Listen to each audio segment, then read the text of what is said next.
Good morning.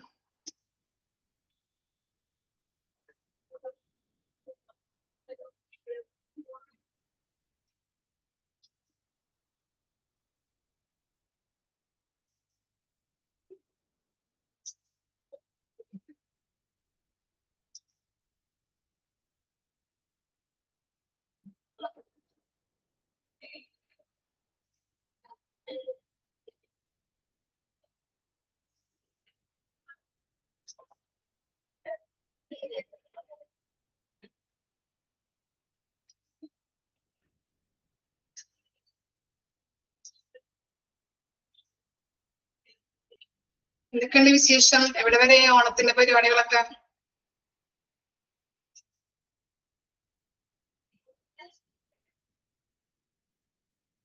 സെറ്റാണോ? നിങ്ങൾ തകർക്കാൻ പോണെന്നൊക്കെ കേട്ടല്ലോ.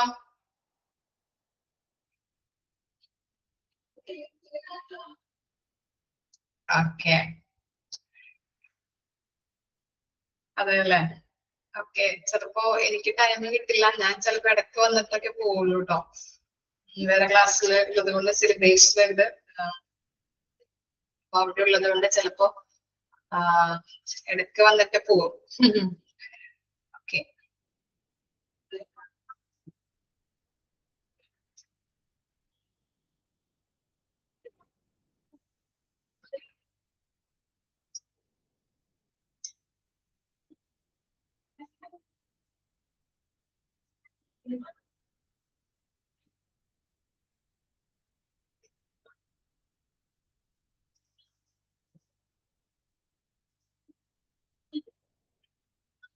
ഓക്കെ. പേജ് നമ്പർ ഒന്ന് പറഞ്ഞു കൊടുത്തോളൂ കേട്ടോ.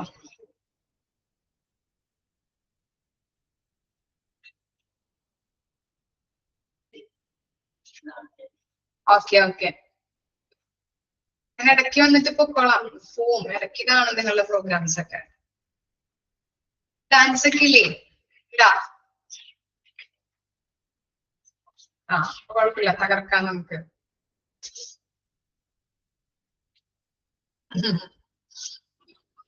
Okay okay.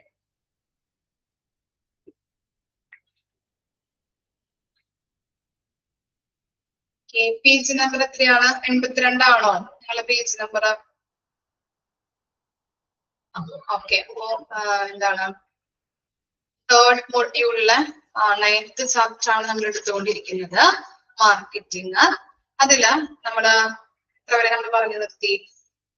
ടാർഗറ്റ് ഓഡിയൻസ് വരെ നമ്മൾ പറഞ്ഞു നിർത്തി അല്ലെ. നെക്സ്റ്റ് എടുക്കാൻ പോകുന്നത് ഡിറ്റർമൈൻ എ ബഡ്ജറ്റ്. എന്താണ് ബഡ്ജറ്റ് എന്ന് പറയുമ്പോ? എന്താ ബഡ്ജറ്റ് എന്ന് പറഞ്ഞ കേട്ടിട്ടുണ്ടാവുമല്ലോ. ബഡ്ജറ്റ് എന്താണ്?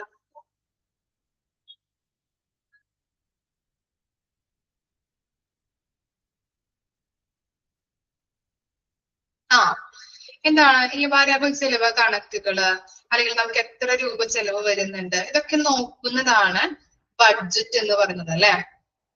കണക്കുകൾ അല്ലെ. കണക്കുകള് ഇപ്പൊ എത്ര രൂപയാകും.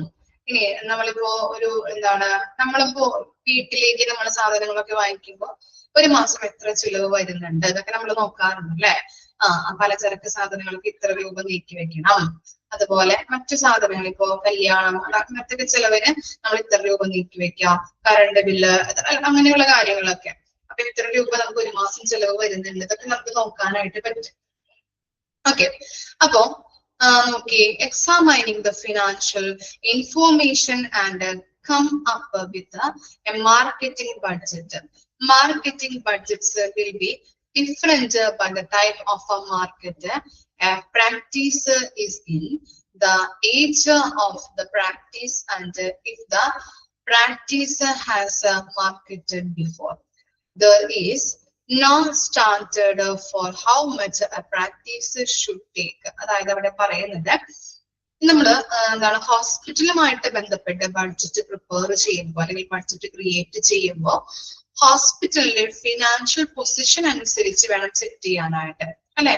നമുക്ക് വീട്ടിലായാലും ബഡ്ജറ്റ് നമ്മൾ ക്രിയേറ്റ് ചെയ്യുമ്പോൾ പ്രിപ്പയർ ചെയ്യുമ്പോൾ എന്താണ്, നമ്മളുടെ കയ്യിലുള്ള നമ്മളുടെ വരുമാനം അനുസരിച്ചിട്ടാണ് നമ്മൾ ഓരോന്നിനും നമ്മൾ ഇത്ര രൂപ ചെലവ് വരും എന്നുള്ളത് നമ്മൾ നോക്കുന്നത് അല്ലെ. ഒരു 10,000 രൂപ മാസം സാലറി കിട്ടി കഴിഞ്ഞിട്ടുണ്ടെങ്കിൽ എത്ര രൂപ നമുക്ക് ഒരു മാസം ചെലവ് വരുന്നുണ്ട്, എത്ര മിച്ചം പിടിക്കാൻ പറ്റും എന്നുള്ളത് നമ്മൾ നോക്കും അല്ലെ, ഇല്ലേ? അതുപോലെ തന്നെയാണ് ഹോസ്പിറ്റലുമായിട്ട് ബന്ധപ്പെട്ട് നമ്മൾ ബഡ്ജറ്റ് പ്രിപ്പയർ ചെയ്യുമ്പോൾ, ക്രിയേറ്റ് ചെയ്യുമ്പോൾ ഹോസ്പിറ്റലിലെ ഫിനാൻഷ്യൽ പൊസിഷൻ നോക്കണം. അല്ലാണ്ട് എന്താ, അങ്ങനെ ഫിനാൻഷ്യൽ പൊസിഷൻ നോക്കാതെ നമ്മൾ ഓരോന്നിനും നമ്മൾ വിലയിട്ട് മാറ്റിവെച്ച് കഴിഞ്ഞിട്ടുണ്ടെങ്കിൽ എന്താ, ചിലപ്പോ ഹോസ്പിറ്റലിന് ലോസ് വരാം അല്ലെ, ലോസ് സംഭവിക്കാം. അപ്പൊ അതാണ് പറയുന്നത്, ഫിനാൻഷ്യൽ പൊസിഷൻ നോക്കിയിട്ട് വേണം ബഡ്ജറ്റ് സെറ്റ് ചെയ്യാനായിട്ട്. അതുപോലെ തന്നെ ഇപ്പൊ ഓരോ പ്രൊഡക്റ്റ് പ്ലാനും അനുസരിച്ചിട്ടാണ് ബഡ്ജറ്റിന്റെ മാറ്റങ്ങൾ വരുന്നത്. നമുക്കറിയാം, ഇപ്പോ ഒരു എന്താ പറയാ, ഒരു ഷോപ്പ് പുതിയതായിട്ട് തുടങ്ങുന്ന ഒരാൾക്കാണോ, അല്ലെങ്കിൽ എക്സ്പീരിയൻസ്ഡ് ആയിട്ട് ഇപ്പൊ 5 വർഷം കട നടത്തുന്ന ആൾക്കാണോ കറക്റ്റ് ആയിട്ടുള്ള ഓരോ കാര്യങ്ങൾ അറിയാൻ പറ്റുക, ഓരോ കാര്യങ്ങൾക്കും വില കാര്യങ്ങളൊക്കെ അറിയാൻ പറ്റുന്നത് ആർക്കായിരിക്കും? പുതിയതായിട്ട് എക്സ്പീരിയൻസ്ഡ് ആയിട്ടുള്ള ആൾക്കായിരിക്കും അല്ലെ. അപ്പൊ അയാൾക്ക് അറിയാൻ പറ്റും, ഇന്ന ഒരു 10 വർഷമായി കട തുടങ്ങിയിട്ട് അല്ലെങ്കിൽ കട നടത്തിക്കൊണ്ട് പോകുന്നത് ആൾക്കറിയാൻ പറ്റും അല്ലെ, എത്ര രൂപ ചെലവ് വരുന്നുണ്ട്, ഇന്ന സാധനങ്ങൾക്ക് എത്ര രൂപ ചെലവ് വരും, അപ്പൊ എത്ര രൂപ നമ്മുടെ കയ്യിൽ പിടിക്കാൻ പറ്റും, മിച്ചം പിടിക്കാൻ പറ്റും എന്നുള്ളത്. ഇനി നമ്മൾ പുതിയൊരു പ്രൊഡക്റ്റ് ഉണ്ടാക്കുന്ന വ്യക്തിയാണെങ്കിൽ അയാൾക്ക് കുറേ ചിലപ്പോൾ നഷ്ടം വരാം. ഫസ്റ്റ് ആയിട്ട് നമ്മൾ ചെയ്യുമ്പോൾ നഷ്ടം സംഭവിക്കാം. പിന്നീട് അതിന് എക്സ്പീരിയൻസ്ഡ് ആയിട്ട് വരുമ്പോഴാണ് എന്ത് ചെയ്യുന്നത്, ആൾക്ക് മനസ്സിലായി തുടങ്ങുന്നത് ഓരോ കാര്യങ്ങളും. ഓക്കെ, അപ്പൊ നമ്മൾ പറഞ്ഞു ഹോസ്പിറ്റലിന്റെ ബഡ്ജറ്റ് നമ്മൾ ക്രിയേറ്റ് ചെയ്യുമ്പോൾ അത് ഹോസ്പിറ്റലിന്റെ ഫിനാൻഷ്യൽ പൊസിഷൻ നോക്കിയിട്ട് വേണം ക്രിയേറ്റ് ചെയ്യാനായിട്ട്. അതുപോലെ തന്നെ ഇപ്പോൾ ഒരു സർവീസ്, ഹോസ്പിറ്റലുമായിട്ട് ബന്ധപ്പെട്ട് നമ്മൾ സർവീസ് ആണ് കൊടുക്കുന്നത് ജനങ്ങൾക്ക് അല്ലെ. അപ്പൊ ഏത് തരത്തിലുള്ള സർവീസ് ആണ് കൊടുക്കുന്നത്, അതുപോലെ തന്നെ എത്ര ഇയർ പരിചയമുണ്ട്. ഇപ്പൊ പുതിയതായിട്ട് തുടങ്ങുന്ന ഹോസ്പിറ്റലൊക്കെ ആണെങ്കിൽ അവന് പരിചയം ഉണ്ടാവില്ല അല്ലെ. ആ ഹോസ്പിറ്റലുമായിട്ട് ബന്ധപ്പെട്ട് നമ്മൾ നോക്കുമ്പോൾ ഹോസ്പിറ്റലിൽ അത്ര പരിചയവും കാര്യങ്ങളും ഒന്നും ഉണ്ടാവില്ല. അപ്പൊ ചിലപ്പോൾ നഷ്ടം സംഭവിക്കാം. പിന്നീടാണ് എന്ത് സംഭവിക്കുന്നത്, പ്രോഫിറ്റ് ഏൺ ചെയ്യാൻ പറ്റുന്നത് അല്ലെ. അപ്പോ ഏതൊക്കെ സർവീസ് ആണ് നമ്മൾ കൊടുക്കേണ്ടത്, എത്ര ഇയർ പരിചയമുണ്ട്, ഇതിനു മുൻപ് ഈ സർവീസും ചെയ്ത് പരിചയമുണ്ടോ, അങ്ങനെയുള്ള കാര്യങ്ങൾ നോക്കിയിട്ട് വേണം ബഡ്ജറ്റ് നമ്മൾ തയ്യാറാക്കാനായിട്ട്. അതുപോലെ തന്നെ ഇത്ര രൂപയ്ക്കുള്ളിൽ എന്നുള്ള ഫിക്സഡ് ഒരു മാനദണ്ഡം നമുക്ക് വെക്കാൻ പറ്റില്ല. നമ്മൾ ഓരോ കാര്യങ്ങൾ നമ്മൾ വാങ്ങിക്കുമ്പോൾ അവിടെ കൊടുത്തിട്ടുണ്ട് ഈ okay, if the practice is new, we can hope to spend 10% or more of our annual gross income in the first year you carry out the plan. അതായത് നമുക്ക് എത്ര രൂപയ്ക്കുള്ളിൽ എന്നുള്ള മാനദണ്ഡം നമുക്ക് വെക്കാൻ പറ്റില്ല. അതായത് ആദ്യമായിട്ടാണ് പുതിയൊരു ബിസിനസ് ആണ് അല്ലെങ്കിൽ പുതിയൊരു സർവീസ് ആണ് ഹോസ്പിറ്റലിൽ കൊടുക്കുന്നതെങ്കിൽ അതിനകത്ത് നിന്ന് എങ്ങനെയാണ് നമ്മുടെ ഗ്രോസ് ഇൻകത്തിൽ നിന്ന് ഫസ്റ്റ് ഇയർ ആവുമ്പോൾ ആ ഫസ്റ്റ് ഇയറിലെ ഗ്രോസ് ഇൻകത്തിൽ നിന്ന് 10% നമ്മൾ അതിലേക്ക് ഇൻവെസ്റ്റ് ചെയ്യേണ്ടതായിട്ട് വരുന്നുണ്ട് അല്ലെ. നമ്മുടെ ഗ്രോസ് വരുമാനത്തിൽ നിന്ന് അല്ലെ. നമ്മള് ബിസിനസ് നമ്മൾ തുടങ്ങിയാലും ആദ്യം നമ്മൾ കുറച്ച് പണം അതിലേക്ക് ചിലവഴിക്കേണ്ടതായിട്ട് വരും. 10% ചിലവഴിക്കേണ്ടതായിട്ട് വരും. ചിലപ്പോൾ നമുക്ക് നഷ്ടം വരാം, ചിലപ്പോൾ പ്രോഫിറ്റ് ഏൺ ചെയ്യാൻ പറ്റും. പക്ഷെ നമ്മൾ ആദ്യമായിട്ട് ചെയ്യുമ്പോൾ നമ്മുടെ ഗ്രോസ് ഇൻകത്തിൽ നിന്ന് അതിലേക്ക് നമ്മൾ ഒരു 10% ഇറക്കേണ്ടതായിട്ട് വരുന്നുണ്ട്. അതാണ് അവിടെ കൊടുത്തിരിക്കുന്നത്. അപ്പോ ആ ബഡ്ജറ്റ് എന്ന് പറഞ്ഞിട്ടുണ്ടെങ്കിൽ ഇത്രമാത്രം മനസ്സിലാക്കുക, കണക്കുകൾ കാര്യങ്ങളാണ്. അപ്പൊ അത് നമ്മൾ എങ്ങനെയാ നോക്കേണ്ടത്, ബഡ്ജറ്റ് എങ്ങനെ പ്രിപ്പയർ ചെയ്യേണ്ടത്, ഹോസ്പിറ്റലിലെ ഫിനാൻഷ്യൽ പൊസിഷൻ എത്രത്തോളം ഉണ്ട് എന്നതിനനുസരിച്ചിട്ട് വേണം നമ്മൾ ബഡ്ജറ്റ് പ്രിപ്പയർ ചെയ്യാനായിട്ട്. ഓക്കെ, മനസ്സിലായോ?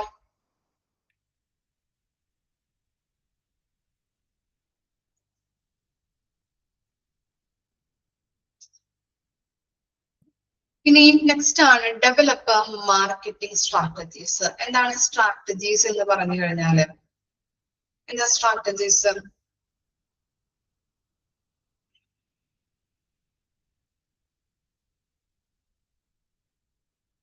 തന്ത്രങ്ങൾ എന്തൊക്കെയാണ് അല്ലെ, ഹോസ്പിറ്റലിലേക്ക് ആളുകളെ കൊണ്ടുവരാനായിട്ട് അല്ലെ, പേഷ്യൻസിനെ അധികം കൊണ്ടുവരാനായിട്ട് നമ്മൾ മെനയുന്ന തന്ത്രങ്ങള് എന്തൊക്കെയാണ്, എന്നാൽ മാത്രമാണ് ഹോസ്പിറ്റലിന് പ്രോഫിറ്റ് ഏൺ ചെയ്യാൻ പറ്റുള്ളൂ. അധികം ആളുകൾ വന്നു കഴിഞ്ഞാല് അവിടെ അവർക്ക് സർവീസ് കൊടുത്ത് പ്രോഫിറ്റ് ഏൺ ചെയ്യാൻ പറ്റുള്ളൂ അല്ലെ.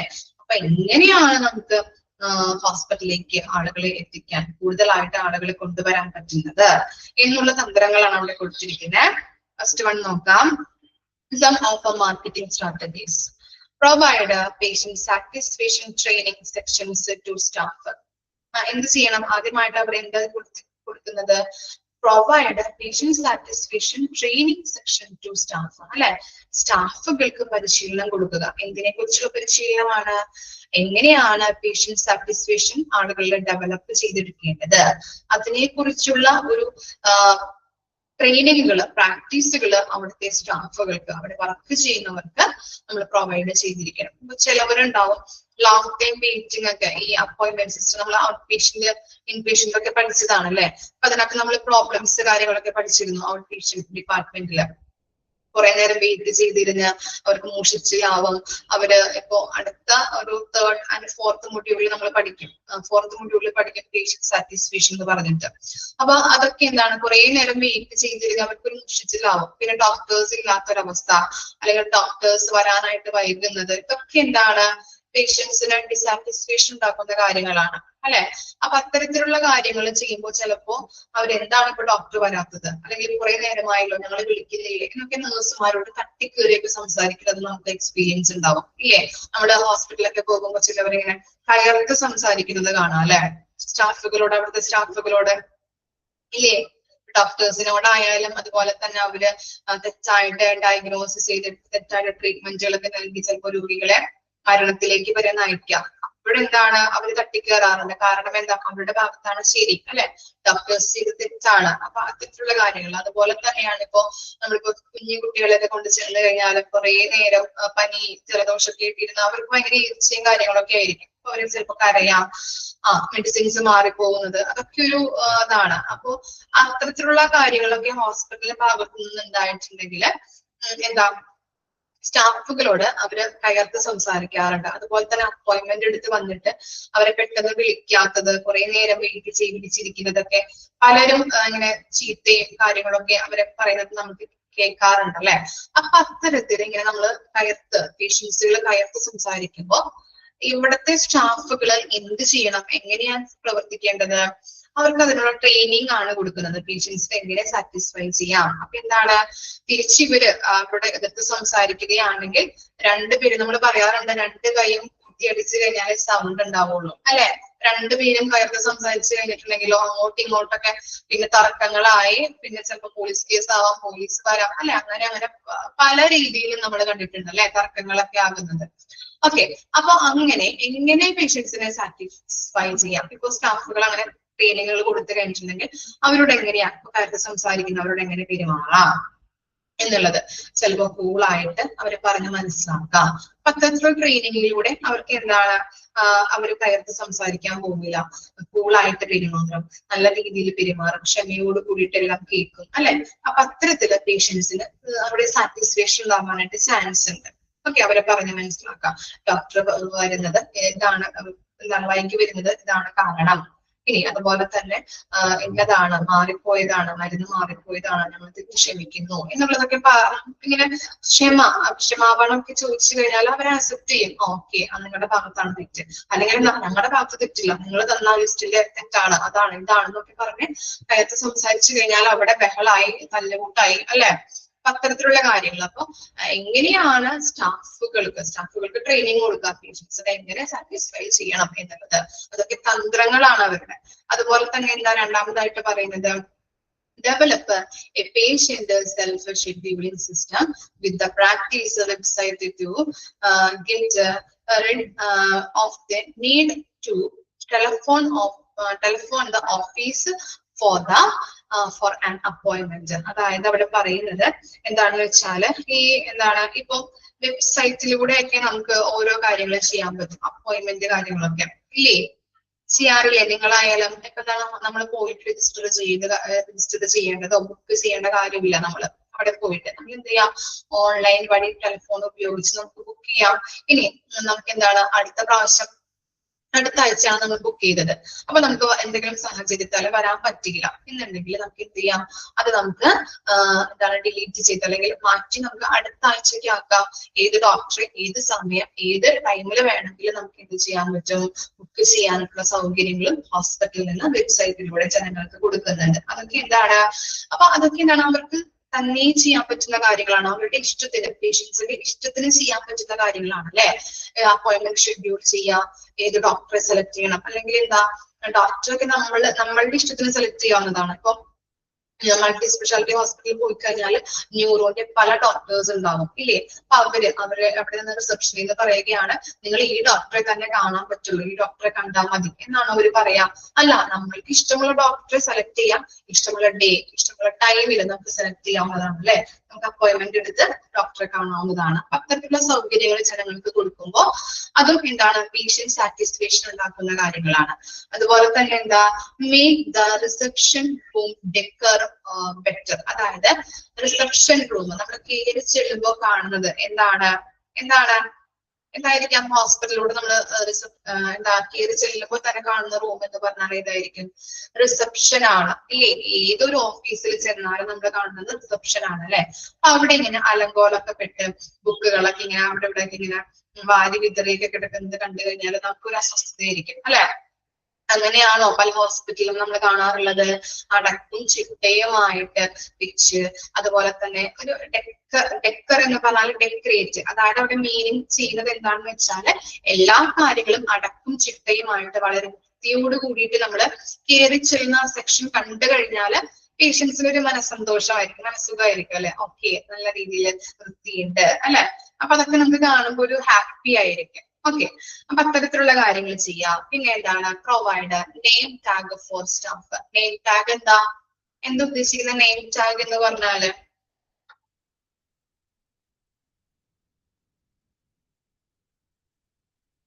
ID കാർഡ് അല്ലെ. ID കാർഡ് ഉണ്ട് എന്നുണ്ടെങ്കിൽ എന്തിനു വേണ്ടിയിട്ടാ സ്റ്റാഫുകൾക്ക് ID കാർഡ് കൊടുക്കുന്നേ? അവരെ തിരിച്ചറിയാൻ വേണ്ടി. ഇപ്പൊ സ്കൂളുകളിലായാലും കുട്ടികൾക്ക് കൊടുക്കുന്നുണ്ട് അല്ലെ, ഓരോ ഓഫീസിൽ സ്റ്റാഫുകൾക്ക് കൊടുക്കുന്നുണ്ട്. ഹോസ്പിറ്റലുകളിൽ മാത്രമല്ല പല എന്താണ് ഓർഗനൈസേഷനിലും ID കാർഡുകൾ അവിടുത്തെ സ്റ്റാഫുകൾക്ക് കൊടുക്കുന്നുണ്ട് അല്ലെ, പ്രൊവൈഡ് ചെയ്യുന്നുണ്ട്. ഇതിനു വേണ്ടിയിട്ടാണ് എന്താണ് സ്റ്റാഫുകളെ ഐഡന്റിഫൈ ചെയ്യാനായിട്ട് അല്ലെ. ഓക്കെ, അത്തരത്തിലൊരു എക്സിക്യൂട്ടീവ് ലുക്ക് സ്റ്റാഫുകൾക്ക് പ്രൊവൈഡ് ചെയ്യുന്നുണ്ട്. പിന്നെ എന്താണ്, call for staff to introduce themselves to each new patient. ഇപ്പോ എന്താണ്, ഹോസ്പിറ്റലുകളിൽ പല പല ഡിപ്പാർട്ട്മെന്റുകൾ ഉണ്ട്. അവിടേക്ക് ദിനംതോറും വരുന്നത് വെറൈറ്റി ഓഫ് പേഷ്യൻസ് ആണ് അല്ലെ. പല പല പേഷ്യൻസ് വരും. പ്രായമായവരൊക്കെ വരുമ്പോൾ അവർക്ക് ചിലപ്പോൾ മൾട്ടി സ്പെഷ്യാലിറ്റി ഹോസ്പിറ്റലൊക്കെ എവിടെയാണ്, ഇപ്പൊ ലാബ് എവിടെയാണ്, റേഡിയോളജി ഡിപ്പാർട്ട്മെന്റ് എവിടെയാണ്, അതൊന്നും ചിലപ്പോൾ അവർക്ക് അറിയുന്നുണ്ടാവില്ല അല്ലെ. പ്രായമായവര് ഇപ്പൊ മുതിർന്ന ആളുകളൊക്കെ ആണെങ്കിൽ നമുക്ക് എന്താണ്, നമ്മളൊക്കെ ആണെങ്കിൽ നമ്മൾ കണ്ടുപിടിക്കും പോയിട്ട് എവിടേക്കാണ്, ഞാനോട് ചോദിക്കും അല്ലെ. പക്ഷെ പ്രായമായവർക്ക് ചിലപ്പോൾ അറിയുന്നുണ്ടാവില്ല, ഇങ്ങോട്ട് പോകണം, ടോയ്ലറ്റ് എവിടെയാണ്, എക്സിറ്റ് എവിടെയാണ്, വഴി എവിടെയാണ്, ഏത് ഡിപ്പാർട്ട്മെന്റ് ആണ്, ഇന്ന ഡിപ്പാർട്ട്മെന്റിലേക്ക് പോകുന്ന വഴി, ഇതൊന്നും അവർക്ക് അറിയുന്നുണ്ടാവില്ല അല്ലെ, മുതിർന്ന പ്രായമായവർക്കൊക്കെ. അപ്പൊ അങ്ങനെ അപ്പാപ്പനും അമ്മാമ്മമാരൊക്കെ വന്നു കഴിഞ്ഞിട്ടുണ്ടെങ്കിൽ അവരെ കൊണ്ടുപോയിട്ട് എവിടെയാണ് നിങ്ങൾക്ക് ഡോക്ടറെ കാണേണ്ടത്, ഏത് ഡോക്ടറെയാണ്, ഏത് ഡിപ്പാർട്ട്മെന്റ് ആണ് എന്നൊക്കെ ചോദിച്ച് മനസ്സിലാക്കാനായിട്ടൊക്കെ. ഇപ്പോ മൾട്ടി സ്പെഷ്യാലിറ്റി ഹോസ്പിറ്റലിൽ പോയി കഴിഞ്ഞാൽ അവിടെ ഫസ്റ്റ് അവിടെ ഒരു ചേച്ചിമാര് നിൽക്കുന്നുണ്ടാവും അല്ലെ, സ്റ്റാഫുകള്. എന്തിനു വേണ്ടിയിട്ടാണ് നമ്മൾ ചോദിക്കാറുണ്ട്, ഏത് ഡിപ്പാർട്ട്മെന്റിലേക്കാണ് പോകുന്നത്, ഏത് ഡോക്ടറെയാണ് കാണുന്നത്. അല്ലെങ്കിൽ ഇപ്പൊ ടെക്സ്റ്റൈൽ ഷോപ്പിൽ പോയി കഴിഞ്ഞാൽ നമ്മൾ അവിടെ എന്താണ് ഡോറിന്റെ അവിടെ ഒരു സ്റ്റാഫ് നിൽക്കുന്നുണ്ടാവും, നമ്മളോട് ചിരിച്ചുകൊണ്ടാണ് അവർ സംസാരിക്കുക അല്ലെ. കയറുമ്പോ തന്നെ എന്തിനു വേണ്ടിയിട്ടാണ്, ഏത് സെക്ഷനാണ് നിങ്ങൾ, അല്ലെങ്കിൽ ഏത് ഡ്രസ്സ് എടുക്കാനാണ്, ഏത് തരത്തിലുള്ള ഡ്രസ്സ് എടുക്കാനാണ് വന്നിരിക്കുന്നത്. അപ്പൊ കിഡ്സിന്റെ ആണെങ്കിൽ ഫസ്റ്റ് ഫ്ലോറിലാണ്, വെൽക്കം ചെയ്യാനായിട്ടും നമുക്ക് പറഞ്ഞു തരാനായിട്ടും. അപ്പൊ അങ്ങനെയൊക്കെ എന്തിനാ, അങ്ങനെയൊക്കെ ഇപ്പം പുതിയ പേഷ്യൻസ് ഒക്കെ വന്നു കഴിഞ്ഞാൽ അവർക്ക് ആർക്കും അറിയാൻ പറ്റില്ല എവിടെയൊക്കെയാണ്. അപ്പൊ അങ്ങനെ കൊണ്ടുപോയിട്ട് ഓരോ ഡിപ്പാർട്ട്മെന്റും കാണിച്ചു കൊടുക്കുന്നതിന് വേണ്ടിയിട്ടുള്ള സ്റ്റാഫുകൾ അവിടെ ഉണ്ടാവും. അപ്പൊ അത്തരത്തിൽ എന്താണ് പേഷ്യന്റ് സാറ്റിസ്ഫാക്ഷൻ നമുക്ക് ഡെവലപ്പ് ചെയ്ത് കൊണ്ടുവരാനായിട്ട് പറ്റുന്നുണ്ട്. ഇനി എന്താണ്, conduct post encounter telephone interviews with the new patient within 3 days of their appointment. അതായത് ഇപ്പോ എന്താ അഡ്മിറ്റ് ആയി ഡിസ്ചാർജ് ആയി പോയിട്ട് വിത്തിൻ 3 ഡേയ്സിനുള്ളിൽ 3 ഡേയ്സിനുള്ളിൽ ഇവർ എന്ത് ചെയ്യുന്നത് ഹോസ്പിറ്റലിൽ നിന്ന് കോൾ ചെയ്യും. എന്തിനു വേണ്ടിയിട്ടാണ് കോൾ ചെയ്യുന്നത്? ടെലിഫോൺ ഇന്റർവ്യൂ നടത്തും. അതായത് കോൾ ചെയ്ത് സംസാരിക്കും അവരോട്. എന്തിനു വേണ്ടിയിട്ടാണ്? ഇപ്പൊ നിങ്ങളുടെ വിവരങ്ങൾ അറിയാം, സുഖവിവരങ്ങൾ അറിയാനായിട്ട് നിങ്ങൾക്ക് എന്തെങ്കിലും ബുദ്ധിമുട്ടുകളുണ്ടോ, എന്താണ്, അതുപോലെ തന്നെ എന്തെങ്കിലും ഹെൽത്ത് കെയർ പ്രോബ്ലംസ് ഉണ്ടോ എന്നൊക്കെ അറിയാൻ വേണ്ടിയിട്ട്. ഓക്കെ ആണോ നിങ്ങൾ, ഇതിനൊക്കെ കഴിക്കുന്നുണ്ടോ, അങ്ങനെ ഓരോ കാര്യങ്ങൾ അവർ ചോദിക്കും ഇന്റർവ്യൂസിലൂടെ. അത് ഇന്റർവ്യൂസ് എന്ന് പറഞ്ഞിട്ടുണ്ടെങ്കിൽ ടെലിഫോൺ വിളിച്ച് ചോദിക്കും.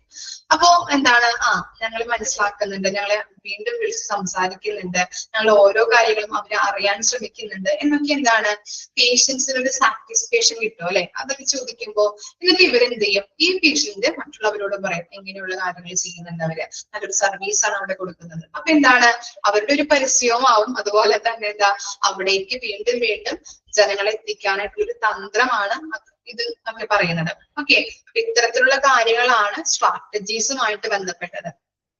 ഓക്കെ, ക്ലിയർ ആയോ ഈ പോയിന്റ്സ്? ഓക്കെ ആണോ? ഒന്ന് വായിച്ചു നോക്കിയേ, വായിച്ചു നോക്കാം കേട്ടോ.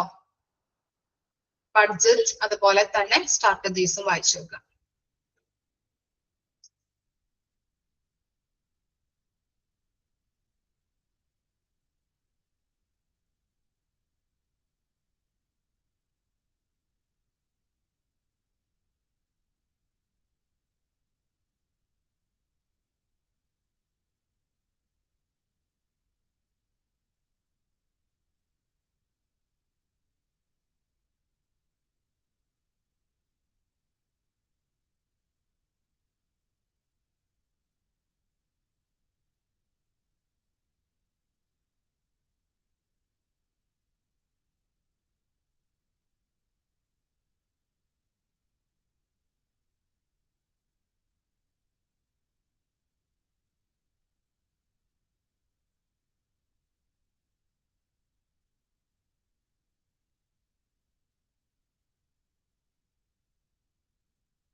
ക്ലിയർ ആയോ സ്ട്രാറ്റജീസ്?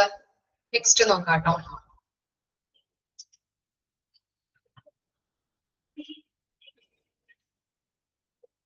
നെക്സ്റ്റ് നോക്കാം, develop and implementation schedule. An implementation schedule is a timeline that shows which marketing actions will be done when and by whom. Underline ചെയ്ത് വെക്കാം കേട്ടോ. ഇംപ്ലിമെന്റേഷൻ ഷെഡ്യൂൾ എന്ന് പറഞ്ഞു കഴിഞ്ഞിട്ടുണ്ടെങ്കിൽ ചോദിക്കാറുണ്ട്, അണ്ടർലൈൻ ചെയ്യാം. Is a timeline. Timeline എന്ന് പറഞ്ഞാൽ എന്താ?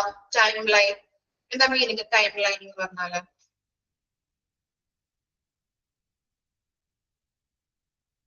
എന്താ meaning? Time line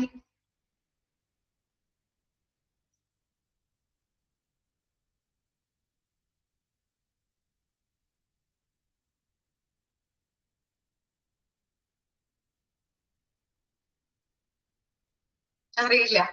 okay, timeline എന്ന് പറഞ്ഞു കഴിഞ്ഞിട്ടുണ്ടെങ്കിൽ ഒരു സമയരേഖ. ഓക്കെ, സമയരേഖയാണ്. നോക്കിയേ, that shows which marketing actions will be done when and by whom. അതായത് മാർക്കറ്റിംഗ് പ്രവർത്തനങ്ങൾ എപ്പോൾ ആരിലൂടെ ചെയ്യണം എന്ന് കാണിക്കുന്ന ഒരു സമയരേഖയാണ് ഇംപ്ലിമെന്റേഷൻ ഷെഡ്യൂൾ എന്ന് പറയുന്നത്. എക്സാമ്പിളിലൂടെ വെച്ച് പറയാം. നിങ്ങൾക്ക് HE കോഴ്സ് സ്റ്റാർട്ട് ചെയ്തു. ഓക്കെ, HE കോഴ്സ് സ്റ്റാർട്ട് ചെയ്യുമ്പോൾ നമ്മുടെ ഓഫീസിൽ നിന്ന് എന്ത് തരും നിങ്ങൾക്ക്? എന്താ തരാം? മൺഡേ ടു ഫ്രൈഡേ വരെയുള്ള ഒരു എന്ത് തരും? ടൈം ടേബിൾ തന്നിട്ടുണ്ടാവും ഇല്ലേ? എന്താണ്? മൺഡേ ഫസ്റ്റ് അവർ ഇന്ന മിസ് ആണ്, മിസ്സിന്റെ പേരുണ്ടാവും. സെക്കൻഡ് അവർ വേറെ മിസ് അല്ലെ? ടൈം ടേബിൾ അങ്ങനെ മൺഡേ ടു ഫ്രൈഡേ വരെ. ഇപ്പൊ എന്താണ് നിങ്ങളുടെ അതൊരു സമയരേഖ അല്ലെങ്കിൽ സമയമായിട്ട് ബന്ധപ്പെട്ട ഒരു ലൈൻ ആണ് നമുക്ക് പറയാൻ പറ്റും ഇല്ലേ? കണക്ട് ചെയ്തൂടെ നമുക്ക്? ഒരു ഇംപ്ലിമെന്റേഷൻ അല്ലെങ്കിൽ ഒരു ഷെഡ്യൂൾ ആണ് അല്ലെ? ടൈം ഷെഡ്യൂൾ ആണെന്ന് നമുക്ക് പറയാൻ പറ്റും അല്ലെ? ഓക്കെ, അപ്പൊ നിങ്ങളുടെ കോഴ്സ് എങ്ങനെയാണ്? മൺഡേ ടു ഫ്രൈഡേ ആണ്. ഇന്ന മിസ്സുമാരാണ്. ഒരു ദിവസം 2 മിസ്സുമാരുണ്ടാവും. ഫസ്റ്റ് അവർ ഇന്ന മിസ്, സെക്കൻഡ് അവർ വേറെ മിസ് ആയിരിക്കും. അപ്പൊ ഈ കാര്യങ്ങളൊക്കെ നമുക്ക് തന്നിട്ടുണ്ടാവും അല്ലെ? അതുപോലെ തന്നെയാണ് നമ്മുടെ ഇംപ്ലിമെന്റേഷൻ ഷെഡ്യൂൾ എന്ന് പറഞ്ഞാല് മാർക്കറ്റിംഗുമായിട്ട് ബന്ധപ്പെട്ട് നമ്മൾ പറയുമ്പോൾ മാർക്കറ്റിംഗിന്റെ പ്രവർത്തനങ്ങള്, മാർക്കറ്റിംഗ് ആക്ഷൻസ് എപ്പോ ആരിലൂടെ നടത്തണം എന്ന് കാണിക്കുന്ന ഒരു ടൈം ലൈൻ, സമയരേഖ, അതിനെ പറയുന്നതാണ് ഇംപ്ലിമെന്റേഷൻ ഷെഡ്യൂൾ എന്നത്. Okay, when creating the schedule, carefully take into consideration how the activities will influence the correct practice operations and whether there are enough resources such as staff, time and money to fulfill the necessary task. അതായത് അവിടെ പറയുന്നത് നമ്മള് implementation schedule ചെയ്യുമ്പോൾ 2 കാര്യങ്ങളുടെ consider ചെയ്യണം. First പറയുന്നത് എന്താണ്?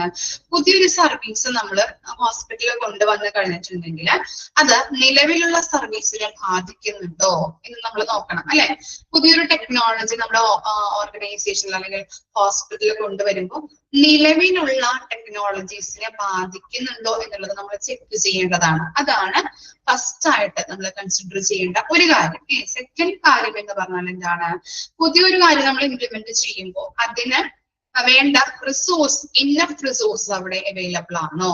സ്റ്റാഫുകളാവാം, മണി ആവാം, ടൈം ആവാം. ഇതൊക്കെ നമ്മുടെ ഓർഗനൈസേഷനിൽ എന്താണ് ഹോസ്പിറ്റലിൽ അവൈലബിൾ ആണോ എന്നുള്ളത് നമ്മൾ ചെക്ക് ചെയ്യണം. 2 കാര്യങ്ങളാണ് അതിൽ പറയുന്നത്. പഴയ കാര്യം അല്ലെ, പുതിയ കാര്യം കൊണ്ടുവരുമ്പോൾ പഴയ കാര്യവുമായിട്ട് നമ്മൾ അത് ബാധിക്കുന്നുണ്ടോ, പഴയ കാര്യത്തെ ബാധിക്കുന്നുണ്ടോ എന്നുള്ളത് ചെക്ക് ചെയ്യണം. അതുപോലെ പുതിയ കാര്യവുമായിട്ട് ബന്ധപ്പെട്ട് നമ്മൾ പറയുമ്പോൾ പുതിയ കാര്യത്തിന് ഇന്നഫ് റിസോഴ്സസ് ചെയ്യാനായിട്ടുള്ള ഇന്നഫ് റിസോഴ്സസ് അവിടെ ഉണ്ടോ എന്നുള്ളതും ചെക്ക് ചെയ്യണം. ഓക്കെ ആണോ?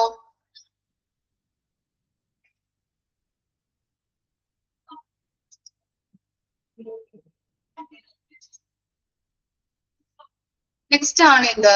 Create and evaluation process. നോക്കിയേ, evaluate plans frequently by comparing your progress with the implementation schedule. അതായത് പുതിയൊരു കാര്യവും പഴയ കാര്യവും കൂടി നമ്മൾ കമ്പയർ ചെയ്ത് അത് പുതിയൊരു സർവീസിന് എന്തോരം പുരോഗതി ഉണ്ടെന്ന് നമുക്ക് മനസ്സിലാക്കാൻ പറ്റും അല്ലെ? വിലയിരുത്താൻ പറ്റും അല്ലെ? 2 കാര്യങ്ങളെ കൂടി ഇപ്പൊ ഹോസ്പിറ്റലിൽ ഒരു പുതിയൊരു ടെക്നോളജി കൊണ്ടുവന്നു. അപ്പൊ പഴയ ടെക്നോളജിയും പുതിയ ടെക്നോളജിയും കൂടി നമ്മൾ കമ്പയർ ചെയ്തിട്ട് ആ പുതിയത് കൊണ്ടുവന്നതിന് പ്രോഗ്രസ് എന്തോരമുണ്ട്, അത് എന്താണ് പേഷ്യൻസ് ആക്സെപ്റ്റ് ചെയ്തോ എന്നുള്ളത് അതിന്റെ പ്രോഗ്രസ് കാണുമ്പോൾ നമുക്ക് വിലയിരുത്താനായിട്ട് പറ്റും ഇല്ലേ? ഇവാലുവേറ്റ് ചെയ്യാൻ പറ്റും അല്ലെ? പുതിയൊരു ടെക്നോളജി പേഷ്യൻസ് ആക്സെപ്റ്റ് ചെയ്തിട്ടുണ്ട്, അവിടേക്ക് കുറെ പേഷ്യൻസ് വരുന്നുണ്ട്, ആ സർവീസുമായിട്ട് ബന്ധപ്പെട്ട് കുറെ പേഷ്യൻസ് നമ്മുടെ ഹോസ്പിറ്റലിലേക്ക് വരുന്നുണ്ട്, അവർ ആക്സെപ്റ്റ് ചെയ്തിട്ടുണ്ട്. ആ പുതിയൊരു കാര്യം നമ്മൾ ഇംപ്ലിമെന്റ് ചെയ്തപ്പോ അതിന് കുറെ പേഷ്യൻസ് ഉണ്ടെങ്കിൽ അതെന്താണ്? അവർ ആക്സെപ്റ്റ് ചെയ്തിട്ടുണ്ട്, പുരോഗതി ഉണ്ട്, പ്രോഗ്രസ് ഉണ്ട് എന്നുള്ളത് വിലയിരുത്താൻ പറ്റും അല്ലെ? അപ്പൊ പഴയ കാര്യവും പുതിയ കാര്യവും കൂടി നമ്മൾ കമ്പയർ ചെയ്തിട്ട് പുതിയൊരു കാര്യത്തിന് എന്തോരം പ്രോഗ്രസ് ഉണ്ട് എന്നുള്ളത് നമുക്ക് വിലയിരുത്താനായിട്ട്, ഇവാലുവേറ്റ് ചെയ്യാനായിട്ട് പറ്റും. ഇനി എന്താണ്? There are several ways you can judge the result of your progress.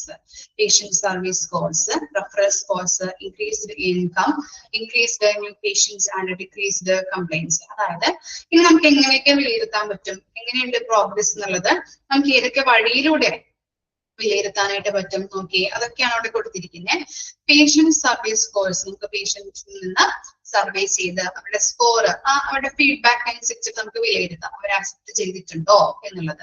ഇനി എന്താണ്? റെഫറൽ സ്കോർസ്, അതായത് എന്താണ്? കസ്റ്റമേഴ്സിൽ നിന്ന് ഇൻഫർമേഷൻസ് സ്വീകരിച്ചുകൊണ്ട് കളക്ട് ചെയ്തുകൊണ്ട് നമുക്ക് വിലയിരുത്താം. സെയിം തന്നെയാണ്. അതുപോലെ തന്നെ ഇൻക്രീസ്ഡ് ഇൻകം, എന്താണ് ഹോസ്പിറ്റലിന്റെ ഇൻകം ഇൻക്രീസ് ആകുമ്പോൾ നമുക്ക് അത് നമുക്ക് മനസ്സിലാവും അല്ലെ. പുതിയൊരു കാര്യം ഇംപ്ലിമെന്റ് ചെയ്യുമ്പോൾ അതിലേക്ക് പേഷ്യൻസ് വരുന്നുണ്ട്, അങ്ങനെ നമുക്ക് ഇൻക്രീസ് പ്രോഫിറ്റ് ഏൺ ചെയ്യാൻ പറ്റുന്നുണ്ട്. അപ്പൊ നമ്മുടെ ഹോസ്പിറ്റലിലെ ഇൻകം ഇൻക്രീസ് ആകുമ്പോൾ നമുക്കത് നമുക്ക് അത് കാണാൻ പറ്റും, വിലയിരുത്താൻ പറ്റും. പിന്നെ എന്താണ് ഇൻക്രീസ്ഡ് ന്യൂ പേഷ്യൻസ്, പുതിയ പേഷ്യൻസ് വരുമ്പോൾ പുതിയൊരു കാര്യം ഇംപ്ലിമെന്റ് ചെയ്തതിനു ശേഷം അവിടേക്ക് കുറെ പേഷ്യൻസ് വന്നു കഴിഞ്ഞിട്ടുണ്ടെങ്കിൽ ആ സർവീസ് സ്വീകരിക്കാൻ വേണ്ടിയിട്ട് കുറെ പേഷ്യൻസ് വരികയാണെങ്കിൽ നമുക്ക് മനസ്സിലാക്കാൻ പറ്റും ഓക്കെ ഇത് സെറ്റ് ആയിട്ടുണ്ട്, ഓക്കെ കറക്റ്റ് ആയിട്ടുണ്ട് എന്നുള്ളത് അല്ലെ. പിന്നെ എന്താണ് ഡിക്രീസ്ഡ് കംപ്ലൈൻസ് കുറഞ്ഞു കഴിഞ്ഞിട്ടുണ്ടെങ്കിൽ നമുക്ക് മനസ്സിലാക്കാൻ പറ്റും പേഷ്യൻസ് അത് ആക്സെപ്റ്റ് ചെയ്തിട്ടുണ്ട് എന്നുള്ളത് അല്ലെ. ഓക്കെ ഇത്രയും കാര്യങ്ങളാണ് അതിൽ വരുന്നത്. ജസ്റ്റ് മനസ്സിലാക്കിയാൽ മതി, വളരെ സിമ്പിൾ ആയിട്ടുള്ള കാര്യങ്ങളാണ്.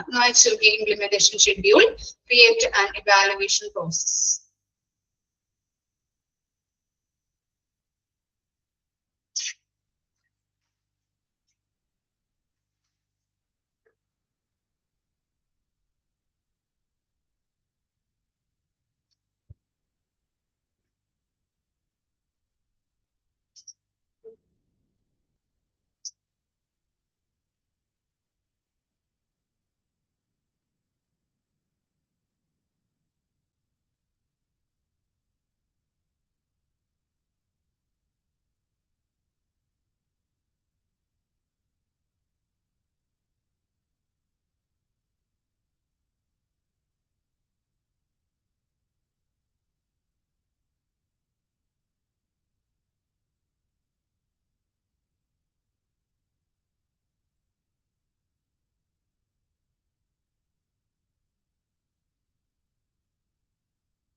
ഓക്കെ നെക്സ്റ്റ് ആണ് marketing communication. Marketing communication is the most noticeable of any of the marketing mix variables. അതായത് മാർക്കറ്റിംഗ് കമ്മ്യൂണിക്കേഷൻ എന്ന് പറഞ്ഞാല് നമ്മൾ പഠിച്ചു എന്താണ് 4 P's ഓഫ് മാർക്കറ്റിംഗ് അല്ലെ.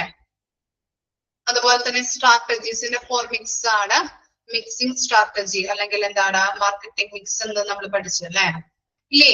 ഓക്കെ 4 P's ഏതൊക്കെയാണ് ഓർമ്മയുണ്ടോ? ഏതൊക്കെയാണ് 4 P's ഓഫ് മാർക്കറ്റിംഗ് എന്ന് പറയുമ്പോൾ? പഠിച്ചിട്ടുണ്ട് എല്ലാവരും, ഓർമ്മയുണ്ടാ? പ്രൊഡക്റ്റ്, പ്രൈസ്, പ്ലേസ്, ഏതാ പ്രമോഷൻ. ഓക്കെ ഞാൻ വിചാരിച്ചേ ഓണത്തിന്റെ ഇതില് പോയി വിചാരിച്ച പ്രോഗ്രാംസിന്റെ ഒക്കെ ഒരു എല്ലാവർക്കും ഇപ്പൊ അതൊരു തലക്കി പിടിച്ചേക്കുന്നത് ഇതാണല്ലോ. അതുകൊണ്ട് ചിലപ്പോ ഇതിലങ്ങോട്ട് മാർക്കറ്റിംഗ് മിക്സും 4 P's ഒക്കെ പോയി വിചാരിച്ച്. ഓക്കെ ഓർമ്മയുണ്ടല്ലേ? ഓക്കെ ഓക്കെ അപ്പൊ 4 P's ഓഫ് മാർക്കറ്റിംഗും അതുപോലെ തന്നെ മാർക്കറ്റിംഗ് മിക്സ് ഒക്കെ അതിലൊക്കെ ഏറ്റവും മോസ്റ്റ് ഇമ്പോർട്ടന്റ് ആയിട്ടുള്ള ഒരു കാര്യം എന്ന് പറഞ്ഞാൽ എന്താണ്? മാർക്കറ്റിംഗ് കമ്മ്യൂണിക്കേഷൻ ആണ് അല്ലെ. മാർക്കറ്റിംഗ് കമ്മ്യൂണിക്കേഷനിലൂടെയാണ്, ആശയവിനിമയത്തിലൂടെയാണ് ഇതെല്ലാം നടത്തുന്നത് അല്ലെ. നമ്മൾ പുതിയൊരു പ്രൊഡക്റ്റ് ഉണ്ടാക്കുമ്പോഴായാലും ആ പ്രൊഡക്റ്റ് മാർക്കറ്റിലേക്ക് ഇറക്കുമ്പോഴായാലും ആദ്യം നമ്മൾ എന്ത് ചെയ്യണം? കമ്മ്യൂണിക്കേറ്റ് ചെയ്യണം, അവരെ അട്രാക്ട് ചെയ്യിപ്പിക്കണം അല്ലെ. അതിലൂടെയാണ് എല്ലാ കാര്യങ്ങളും. അപ്പൊ കമ്മ്യൂണിക്കേഷൻ എന്ന് പറഞ്ഞു കഴിഞ്ഞിട്ടുണ്ടെങ്കിൽ മോസ്റ്റ് ഇമ്പോർട്ടന്റ് ആയിട്ടുള്ളൊരു കാര്യമാണ്. അണ്ടർലൈൻ ചെയ്യാം.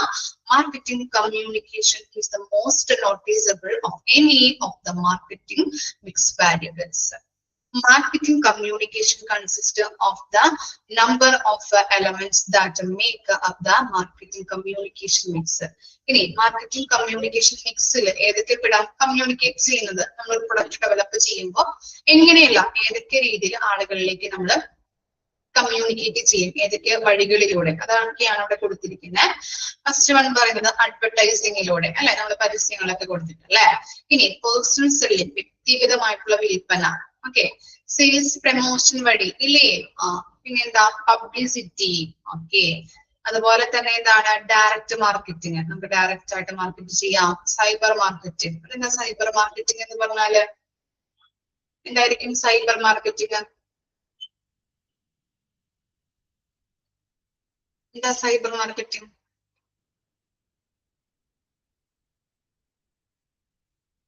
Very good. ഓൺലൈൻ അല്ലെ. ഓൺലൈൻ മാർക്കറ്റിംഗിനെയാണ് സൈബർ മാർക്കറ്റിംഗ് എന്ന് പറയുന്നത്. ഓക്കെ, അപ്പൊ അത്തരത്തിലുള്ള പല മിക്സുകളിലൂടെയും നമുക്ക് എന്ത് ചെയ്യാൻ പറ്റും?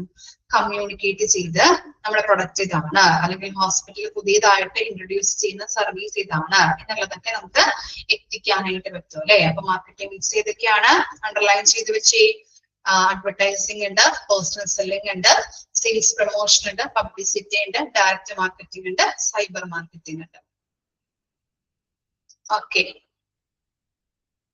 നെക്സ്റ്റ് ഒരു ചെറിയൊരു പോർഷനും കൂടി ഉള്ളൂ. ഇതോടുകൂടി നമ്മൾ ചാപ്റ്റർ കംപ്ലീറ്റ് ആയിട്ടുണ്ട്. നെക്സ്റ്റ് ആണ് എന്താ? Methods of marketing communication.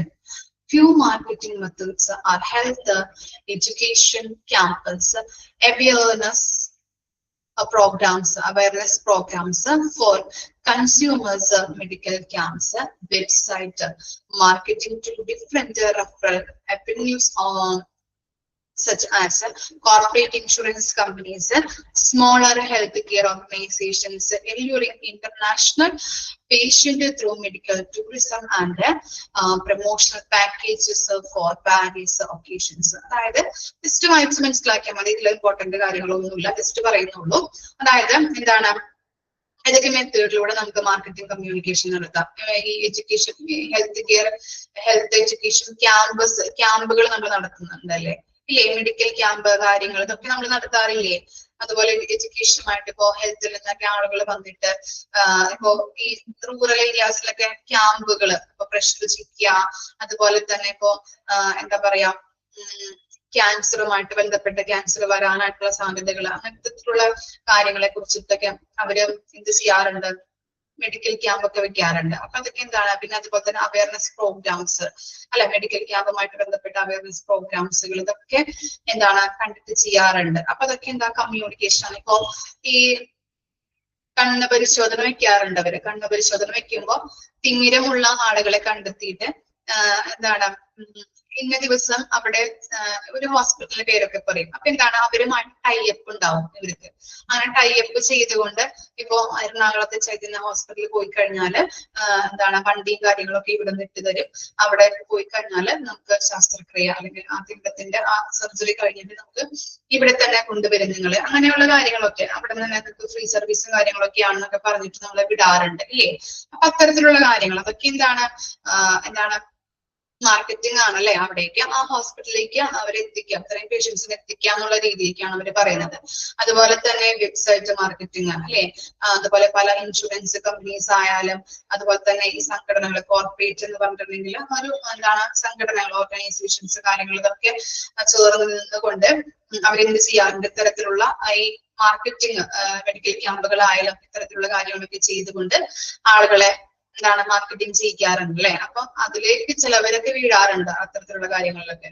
അപ്പൊ ഇപ്പോ നമ്മൾ പറഞ്ഞില്ലേ, തിമിരത്തിന്റെ ശസ്ത്രക്രിയ, അതൊക്കെ ചെയ്യാനായിട്ട് ആളുകൾ പോവാറുണ്ട്. അതുപോലെ തന്നെ ഈ മെഡിക്കൽ ടൂറിസം, എന്താണ് ഇപ്പോ പാക്കേജിങ്, ഇപ്പൊ സ്പാ ചെയ്യല് ഫോറിനേഴ്സ് ഒക്കെ വന്നിട്ട് ചെയ്യാറുണ്ട് ഇല്ലേ? ഇവിടെ ഇങ്ങനെ ഉഴിച്ചില് നടത്തുന്നത് അല്ലെ? അതൊക്കെ എന്താണ് പരസ്യങ്ങളും കാര്യങ്ങളൊക്കെ ചെയ്തുകൊണ്ട് അവരെയും നമ്മളുടെ എന്താണ് മെഡിക്കലുമായിട്ട് ബന്ധപ്പെട്ട കാര്യങ്ങളിലേക്ക് അല്ലെ? അപ്പൊ അതൊക്കെ എന്താണ് ഈ കമ്മ്യൂണിക്കേഷൻ, മാർക്കറ്റിംഗ് കമ്മ്യൂണിക്കേഷന്റെ ഭാഗമായിട്ടാണ് നടക്കുന്നത് ഇല്ലേ? ഫോറിനേഴ്സ് ഒക്കെ വന്നിട്ട് അവരും ഇവിടെ എന്ത് ചെയ്യാറുണ്ട്? കണ്ടിട്ടില്ലേ നിങ്ങള്? കേട്ടിട്ടില്ലേ? അല്ലെങ്കിൽ കാണാറുണ്ടല്ലേ? നമ്മൾ എവിടെയെങ്കിലൊക്കെ പോയി കഴിഞ്ഞാൽ അവര് ഈ സ്പാ ചെയ്യാറുണ്ട്, അതുപോലെ തന്നെ ഉഴിച്ചില് അതൊക്കെ ചെയ്യാറുണ്ട്. ഈ നമ്മള് എന്താ പറയാ കർക്കിടകത്തിന്റെ ടൈമിലൊക്കെ ചെയ്യാറുണ്ട് അങ്ങനെയുള്ള ആളുകൾ. ഫോറിനേഴ്സ് വന്ന് അങ്ങനെ ചെയ്യാറുണ്ട് അല്ലെ? അതുപോലെ തന്നെ എന്താണ് effective marketing is fulfilled by developing smart and sensible advertising and marketing campaigns. അതായത് ഫലപ്രദമായിട്ടുള്ള ഒരു മാർക്കറ്റിംഗിന്റെ പൂർത്തീകരണം നടത്തണമെങ്കിൽ സമർത്ഥമായത് വിവേകപൂർണമായിട്ടുള്ള ഒരു പരസ്യ വിപണന ക്യാമ്പയിനുകൾ വികസിപ്പിക്കണം. അതായത് അവിടെ ഉദ്ദേശിക്കുന്നത് നമ്മൾ ആഡ്സുകൾ കാണാറുണ്ട് ഇല്ലേ? ടിവിയിലൊക്കെ ഇപ്പൊ സീരിയലും കാര്യങ്ങളൊക്കെ നമ്മൾ കണ്ടുകൊണ്ടിരിക്കുന്ന ഒരു ചിലപ്പോ അമ്മായിനും മരുമകളും തമ്മിലുള്ള ഇടിയൊക്കെ ആയിരിക്കും കാണുന്നത്. ആ ടൈമില് എന്താണ് അതിന്റെ ഇടയ്ക്ക് പരസ്യം വരുമ്പോ നമുക്ക് ദേഷ്യം വരാറുണ്ടല്ലേ ഇല്ലേ? സീരിയല് കാണുന്നവരുണ്ടോ ഇവിടെ? ഞാൻ കാണാറില്ല കേട്ടോ. കാണാറുണ്ടോ നിങ്ങളൊക്കെ? പണ്ടൊക്കെ കണ്ടിരുന്നു, മദറിൻലോയ്ക്കുള്ളപ്പോ കണ്ടിരുന്നു, അവര് വെക്കാറുണ്ട്. ഇല്ല, നല്ല കുട്ടികള് സീരിയലൊന്നും കാണാൻ പാടില്ല, കുട്ടികളൊന്നും കാണിക്കണ്ട, എന്തിനാ അല്ലെ? ഓക്കെ.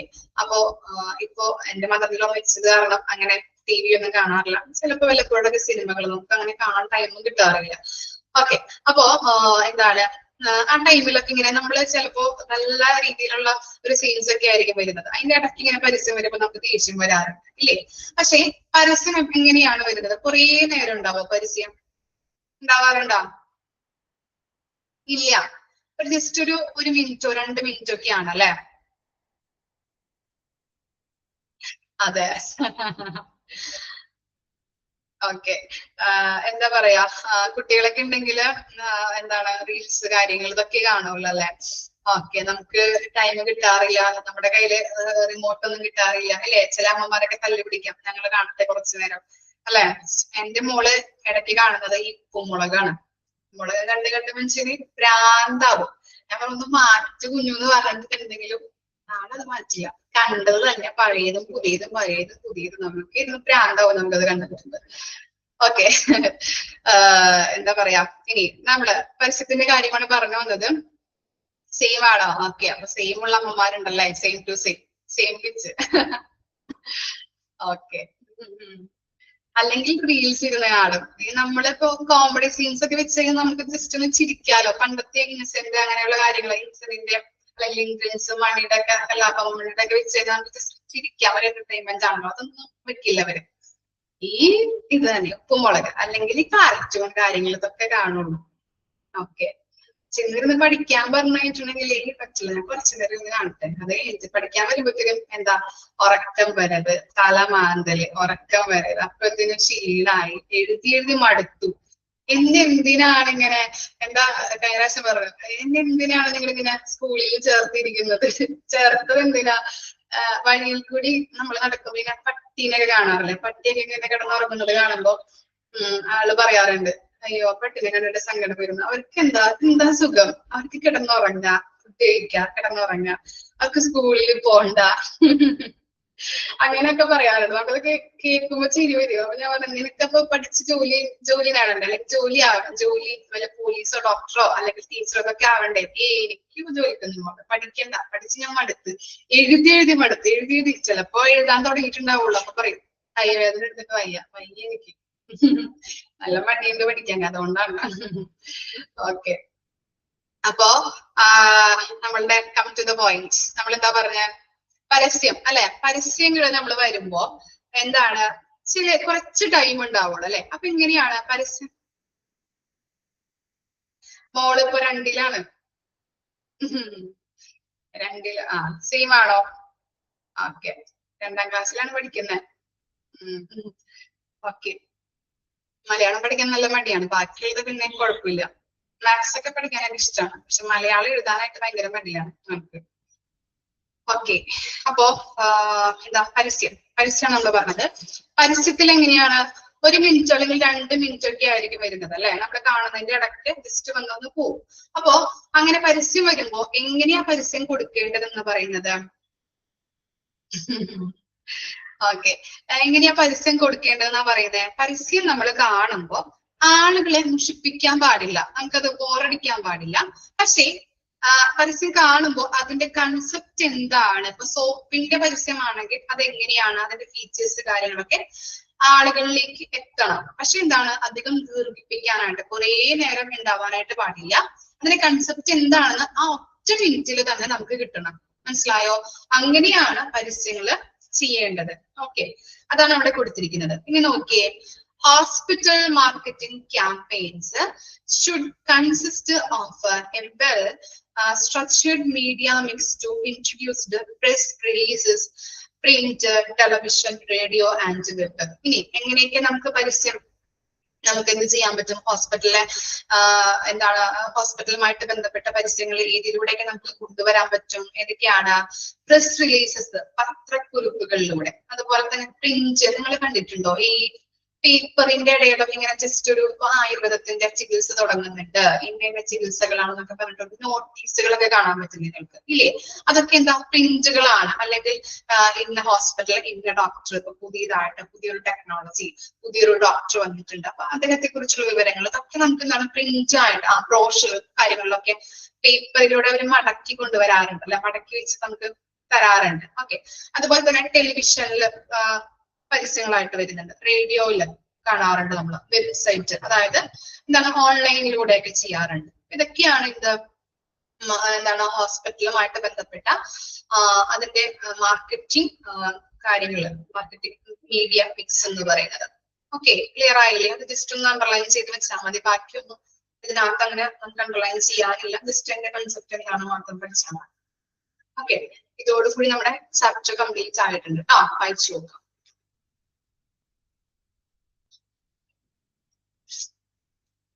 എല്ലാ കുട്ടികൾക്കും നാളെയല്ലേ സെലിബ്രേഷൻ? കുഞ്ഞുങ്ങൾക്കൊക്കെ ഓക്കെ, ഡ്രസ്സൊക്കെ എടുത്തില്ല എല്ലാവരും? നാളെ ഒരുക്കി വിടണം അല്ലെ? എന്റെ മോള് ഡാൻസിനുണ്ട്, മലയാളി മങ്കട ആ ടൈപ്പിൽ നമ്മള് അങ്ങനെ മുടിയൊക്കെ വെച്ചിട്ട് അങ്ങനെയൊക്കെ 7 മണിക്ക് പോണം. 7 മണിക്ക് സ്കൂൾ ബസ് വരും. ഒരു 7:15 ആകുമ്പോഴത്തേനും. ആളെ എണീപ്പിക്കാനാണ് മടി, എണീക്കില്ല. നാളെ എന്തായാലും ചിലപ്പോൾ നേരത്തെ എണീക്കും, കാരണം മുരിങ്ങൊക്കെ പോവാലോ, പഠിക്കണ്ടല്ലോ, സ്കൂളിൽ പോകും. ഇന്നലെ യൂത്ത് ഫെസ്റ്റിവൽ ആയിരുന്നു, അപ്പം ഒരാളേ ഉള്ളൂ. അപ്പൊ ഇന്നലെ യൂത്ത് ഫെസ്റ്റിവൽ ആയിരുന്നു. അപ്പൊ എന്താ അവിടെ ഇങ്ങനെ പഠിപ്പിക്കില്ല ടീച്ചേഴ്സ്, അപ്പൊ ഇങ്ങനെ പരിപാടിയൊക്കെ കണ്ട് നടക്കാലോ. അപ്പൊ ഭയങ്കര സന്തോഷമായിരുന്നു എണീക്കാനൊക്കെ. ഇന്ന് ക്ലാസ്സിൽ പോകാനായിട്ട് മടി, പഠിക്കണമല്ലോ, എന്താ പഠിക്കേണ്ടത്, ഇതാണെന്നൊക്കെ പറഞ്ഞിട്ട് അങ്ങനെ ഭയങ്കര മടിയൊക്കെയാണ്. പഠിക്കാനായിട്ട് നമ്മളൊക്കെ ഇരിക്കണം. അതാണ്, ആയിക്കോളുമായിരിക്കും അല്ലെ? 2 കൊല്ലമായിട്ടുള്ളൂ, പഠിച്ചു വരുന്നല്ലേ ഉള്ളൂ. ഓക്കെ, പിന്നെന്താ, നാളത്തെല്ലാം സെറ്റ് അല്ലേ? നിങ്ങൾ റെഡി ആയിട്ടിരിക്കുന്നുണ്ട്? നിഷമിസ് ഒക്കെ നല്ലൊരു എന്താ പറയാ, റെഡി ആയിട്ടിരിക്കുന്നുണ്ട്. ക്ഷണിച്ചു. വിമലാണോ? വിമൽ എന്ന് പറഞ്ഞിട്ടൊരു കുട്ടി പിന്നെ ക്ഷണിച്ചു എന്നൊക്കെ പറഞ്ഞിട്ട് മെസ്സേജ് ഒക്കെ കാണിച്ചു തന്നു. ഓക്കെ, അപ്പൊ നാളെ നമുക്ക് കാണാം, എന്താകും എന്തോ അല്ലെ? ഓക്കെ, അപ്പൊ ഫസ്റ്റ് ഇതാണ് ഫസ്റ്റ് FD-കാരാണ് അങ്ങനെ ആഘോഷിക്കുന്നത് ഓണം സെലിബ്രേഷൻ ഒക്കെ. അപ്പൊ നിങ്ങളുടെ സാറിനോട് ചോദിച്ചപ്പോ പെർമിഷൻ തന്നു, അങ്ങനെ എല്ലാ ക്ലാസ്സിലും വെച്ചിട്ടുണ്ട്. ഓക്കെ, അപ്പൊ നമുക്ക് നാളെ കാണാം. Okay, thank you.